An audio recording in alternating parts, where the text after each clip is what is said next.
Ketika itu pas saya lagi zikir, tiba-tiba setengah dua itu pinggang itu terasa sakit sekali. Jadi saya berhenti dulu, terus tidur-tiduran diambil di depan warung, bukan di tempat tidur. Nah, entah dari mana itu datangnya, ada perempuan cantik. Assalamualaikum warahmatullahi wabarakatuh. Halo semuanya, jumpa lagi dengan saya Anton. Oke semuanya, pada kali ini kita akan mendengarkan kisah dari narasumber kita yang sudah ada di depan kita, yang bernama Ibu Aat. Nah, beliau ini tinggal di tepi pantai, lebih tepatnya nama pantainya Pantai Tanjung Baru yang berlokasi di Kota Karawang. Beliau ini sudah tinggal di sini selama bertahun-tahun ya. Dan pastinya beliau ini banyak mengalami kejadian-kejadian yang luar biasa tentunya. Oke, sebelum kita mendengarkan kisah dari narasumber kita, alangkah baiknya teman-teman klik tombol subscribe-nya dulu untuk membantu channel ini senantiasa berkembang dan menampilkan konten-konten yang bermanfaat tentunya untuk kita semua. Oke, kita langsung saja kenalan sama narasumber kita, silahkan. Assalamualaikum warahmatullahi wabarakatuh. Waalaikumsalam warahmatullahi wabarakatuh. Nama saya Ibu Aat, asal asli dari Ciasem. Di sini kegiatan sehari-hari apa? Kegiatan sehari-hari ya nungguin warung. Jadi Ibu Aat ini di sini dagangan ya? Dagangan ya, biasa dagangan apa namanya, toko-toko biasa atau warung-warung kecil Warung-warung biasa. kecil. Jadi sudah berapa lama tinggal di sini? Tinggal di Tanjung Baru semenjak 2008, berarti sekitar 15 tahunan. 15 tahun ya, dari 2008. Sungguh lama sekali ya. Awal mulanya gimana tuh? Dari Ciasem, Subang ya, Ciasem itu Subang ya teman-teman. Bisa memilih ke Kota Karawang, terus jauh lagi. Bukan di kotanya tapi di perkampungan, di tepi pantai lagi sendirian. Silakan bercerita. Ya istilahnya ibu ini kan orang hidup sendiri, terus tujuannya kan pengen mencari rezeki di Tanjung Baru, siapa tahu.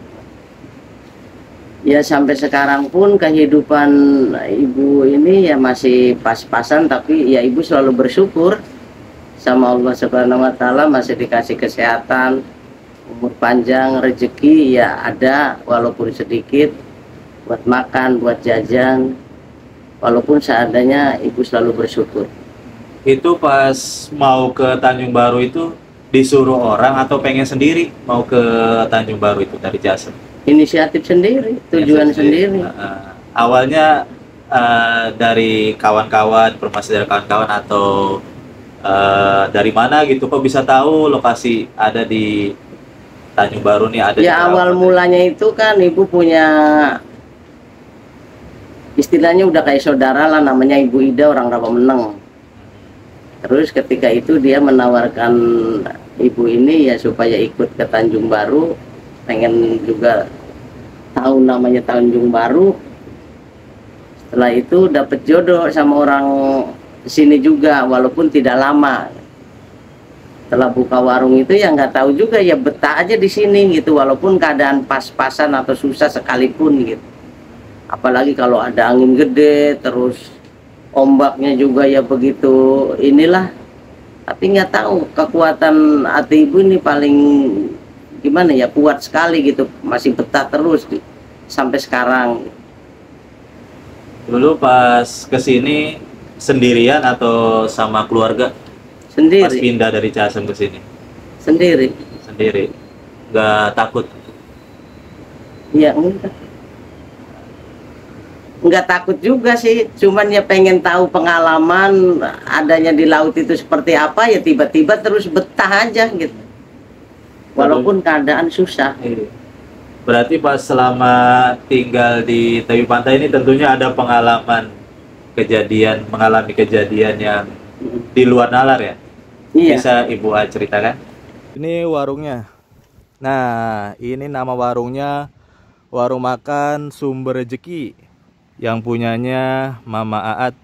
Ini menyediakan ikan bakar ya, ikan bakar di sini tersedia ikan eto, ikan kakap, cumi dan lain sebagainya. Oke, langsung aja kita masuk. Nah, pertama kita masuk, ini sudah disediakan tempat duduk untuk santai ya. Ini tempat duduk untuk santai, ini tempat duduknya masih sederhana nih. Kalau di sini disebutnya bangku ya. Kalau di sini sebutnya bangku. Ini juga tempat untuk duduk sederhana. Oke. Langsung ini warungnya ya guys. Ini warungnya belum buka, mungkin agak siangan buka ya. Ketika itu kalau nggak salah jam setengah 12, saya ingat. Jam setengah 12 Iya, malam. nggak tahu malam apa-apanya, kurang begitu ini ingat.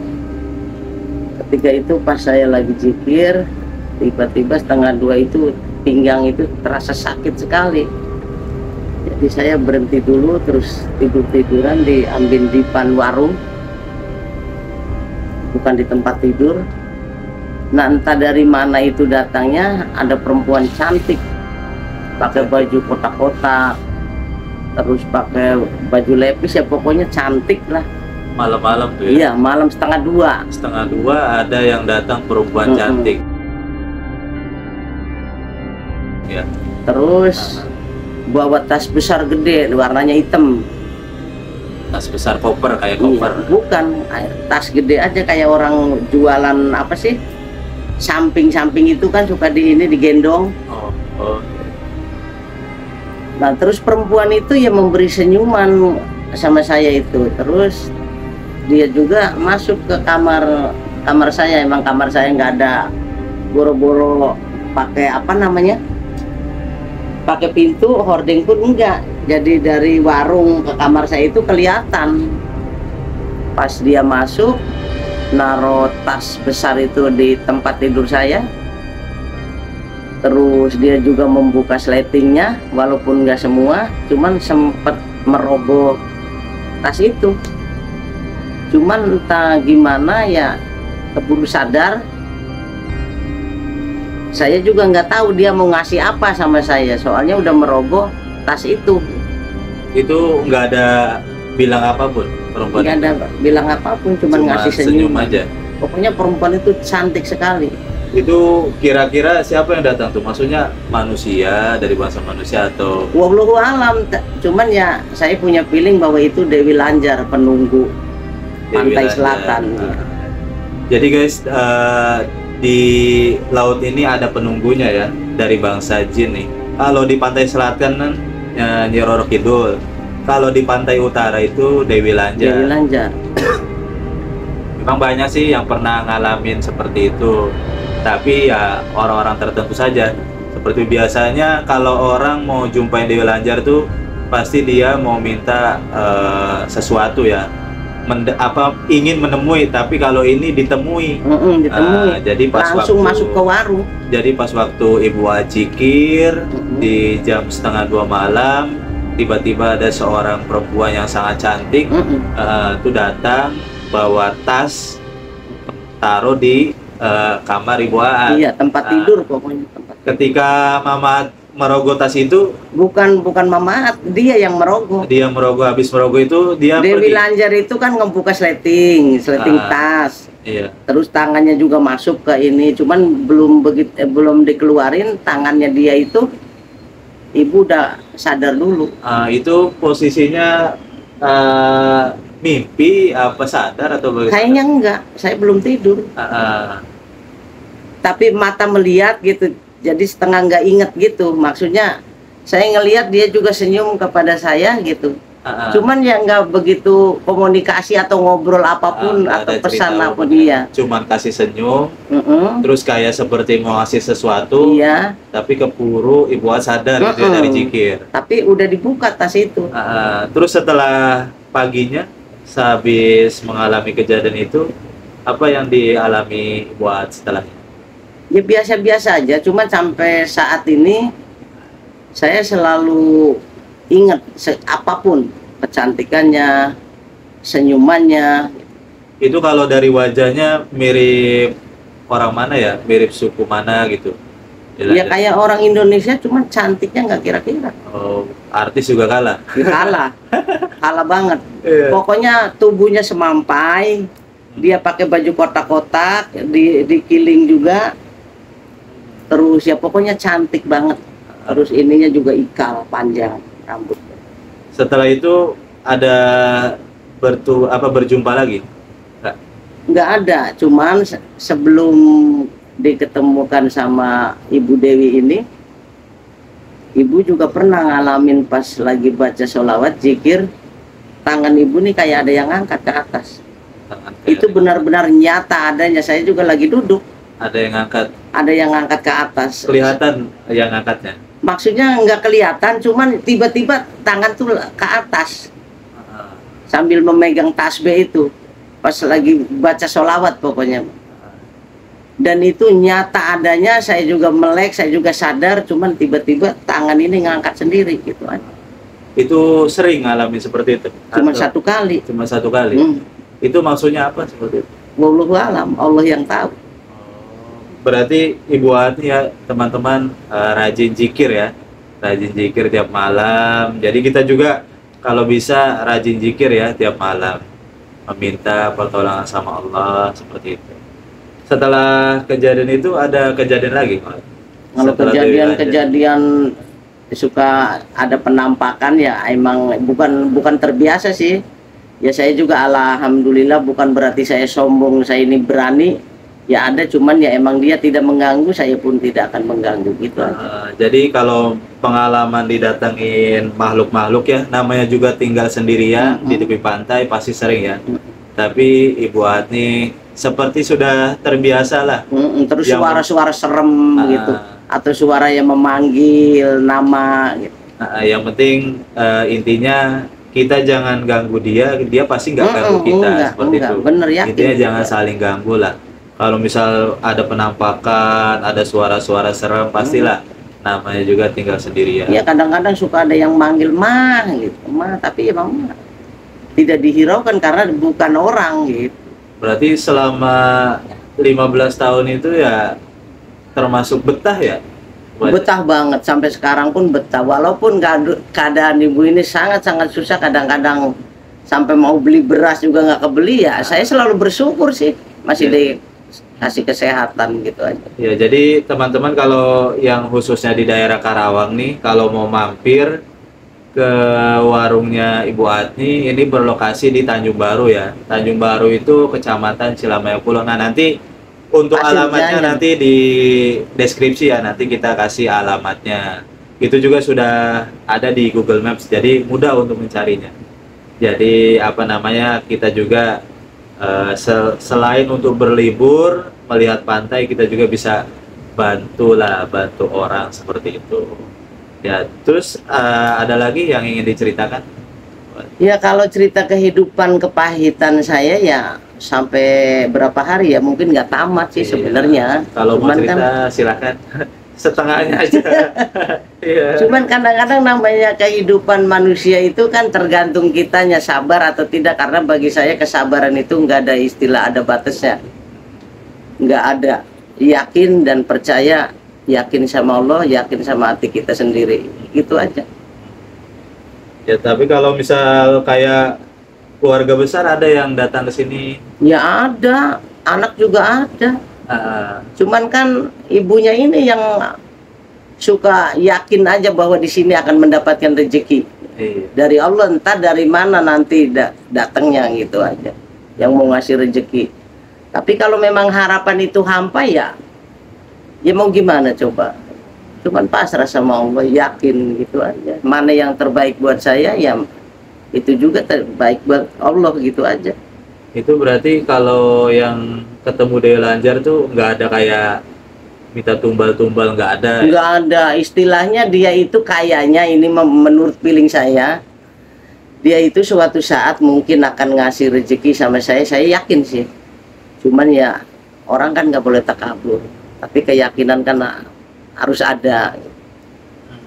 Ini kata orang yang tahu diri saya ini ya emang pernah ngomong sih, si mama betah aja di sini karena suatu saat juga akan dikasih uang sama Ibu Ratu gitu aja, karena udah pernah diketemuin ya. Jadi kalau gitu. di sini disebutnya Ibu Ratu ya, Ratu Dewi Lanjar, karena di Karawang itu pantainya pantai utara. Nah, kalau misal di pantai selatan ya Ibu Ratunya Ibu Ratu Nyi Roro Ya Kidul. menurut omongan orang itu Dewi Lanjar itu ini apa namanya, pemegang harta. Kata orang sininya apa sih ya? Apa sih? Tapi Ibu At nggak takut kalau seandainya dikasih harta sama Dewi Lanjar, kemudian Dewi Lanjar minta tumbal, apa nggak takut seperti itu? Enggak, saya yakin. Bahkan kalau saya dikasih rezeki, saya mau bagi-bagi semua orang. Oh, seperti Iya. itu. Karena kita nggak minta ya, kalau misal Iya. kan beda kalau misal orang yang melawan pesugihan itu kan minta dia. Kalau ini mau ngasih tanpa diminta karena Istilahnya melaluinya kan zikir. kayak gini, dia itu datang bawa tas gede langsung ke tempat tidur saya, langsung juga membuka sletingnya, tapi setelah merogoh itu sadar. Tapi ya bertatap muka sama ibu. Sampai sekarang masih ingat ya wajah. Masih ingat parasnya sampai Ah, bajunya, pokoknya ingat semua, nggak lupa. Ya terus ya itu lagi baca sholawat ada yang ngangkat tuh sampai sekarang juga nggak pernah lupa. Istilahnya masih terngiang aja gitu di pikiran. Makanya kalau ada yang nanya ya pasti jawabannya ya itu aja, nggak ada rekayasa. jadi ini teman-teman benar-benar pengalaman kisah nyata apa adanya tanpa ada bumbu-bumbu tambahan seperti itulah. Memang seperti itu. Nah, jadi betah beliau ini tinggal di sini selama 15 tahun dan betah ya. Nah, betah dan keluarga besarnya juga sering berkunjung. Kalau keluarga besar tuh semuanya di Ciasem ya. Mana keluarga besar semuanya di Kakak, Ciasem. adik, kalau orang tua udah pada nggak ada. Semuanya di Ciasem. Jadi kalau untuk lokasinya ya di Pantai Tanjung Baru. Gampang, kalau kita buka di Google atau di YouTube, kita ketik Pantai Tanjung Baru Karawang pasti muncul. Seperti itu. Ada lagi yang ingin diceritakan? Cerita apa lagi ya kira-kira? Banyak sih cerita kehidupan saya nih. Ah, Ya seperti minum jamu bertawali aja kehidupan saya. seperti minum jamu bertawar, Iya. jamu pahit. Kan pahit. Maksudnya gimana? Ya pahitnya seperti kehidupan saya sekarang ini. Dari dulu sampai sekarang itu pahit. Tapi ya insya Allah mudah-mudahan akan berbuah manis kan gitu. Karena ya namanya manusia kan harus punya harapan dan impian. Oke, jadi teman-teman itu ya. Jadi sesusah apapun kita pasti apa namanya? Pasti Allah nanti bakal kasih kita ini jalan keluar ya. Amin, amin ya Allah. Apa namanya? Itu sesuai dengan firman Allah ya. Barang siapa yang bertakwa pada Allah, maka Allah akan kasih jalan keluar. Amin. Untuk saya pribadi dan untuk kita semua, setiap orang ini pasti punya masalah. Yakin sama Allah, yakin sama hati kita sendiri, udah itu. Dan masalah itu kita harus yakin pasti Allah kasih jalan keluar, pasti kasih solusinya, pasti kita bisa hadapi. Kita yakin saja. Oke teman-teman, itu cerita dari Ibu Aat yang berjumpa dengan Dewi Lanjar pas waktu zikir jam 1:30 malam. Itu baru berjumpa Kira-kira satu malam kali. Jumat kan? Nah, mungkin itu malam Jumat ya, itu malam Jumat. Iya. Secara kebetulan aja gitu. Nah, secara kebetulan habis zikir baru berjumpa. Karena wajar ya, karena tinggalnya di tepi pantai pasti jumpa seperti itu. Kalau kita pun ke pantai, misal ke pantai Pekalongan, ke pantai Tegal, pasti kita pun kalau misal dikasih jumpa dengan Dewi Lanjar pasti kita jumpa seperti itu. Oke, itu saja teman-teman video kita kali ini. Mudah-mudahan kisah atau pengalaman dari Ibu At ini bisa menjadi pelajaran untuk kita semua bahwa hidup ini pasti penuh masalah, tetapi bagaimana cara kita untuk menghadapinya seperti itu. Karena setiap orang punya masalah, tidak ada orang tidak punya masalah. Orang kaya punya masalah, orang miskin punya masalah, perempuan punya masalah, laki-laki punya masalah, anak kecil punya masalah, orang dewasa punya masalah, semua punya masalah. Hanya saja bagaimana kita menanggapinya. Oke, terima kasih telah mendengarkan. Terus Terima hidup kasih. jangan mencari masalah. Terus yang penting hidup jangan cari masalah ya, seperti itu. Udah titik. Jadi itu saja teman-teman. Terima kasih. Jangan lupa dukungannya, klik tombol subscribe-nya, like-nya, Dan teman-teman yang mau mampir ke warung Ibu Aat nih, nanti kita kasih alamatnya di kolom deskripsi. Dan bagi teman-teman yang mau nanya, tanya ke Ibu Aat atau tanya ke saya, tulis aja di kolom komentar. Oke, terima kasih. Billahi taufiq wal hidayah, wa ridwal inayah. Wassalamualaikum warahmatullahi wabarakatuh. Waalaikumsalam.